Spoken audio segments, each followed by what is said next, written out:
Sağ ol oğlumlar, o dostlar. Teşen toprağına, pravdada. Hemişe toy olsun. Hani? Yedin alayan orayı da. Ha bollu. Atamcan, mehribanınayım, baktın olsun. Ağamdan, o dostlarından, yiğitlerden, edil önün hoşal olun sana tamam acıyımcan. Atamcan edil, men yanımda dur kavriyel çarpalıyın adamına. Canın sağ olsun.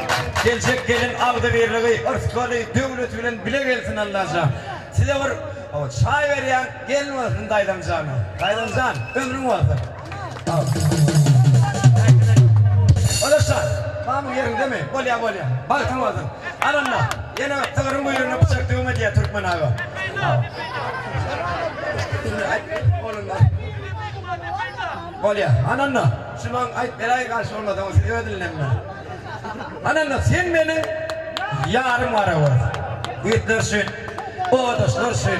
Atamcan, baktın olsun. Şu yüzün gülüp duruşu ya, baktın am emişi. Size gülüp baksın Allah'ım. Canın sağ olsun. Atam ben görünmü, yani isteyen can üstü bilen, telefonun üstü bilen, yani bir akıllı, edepli, terbiyeli oğlanlarına böyle getirdim. Yani yolda da oğlanlara aydık geliyen. Dine benimle kaptığımdaki oğlanlarım sana bir şeyle var. Mehirli sözlerine. Baktığım son yani olsun.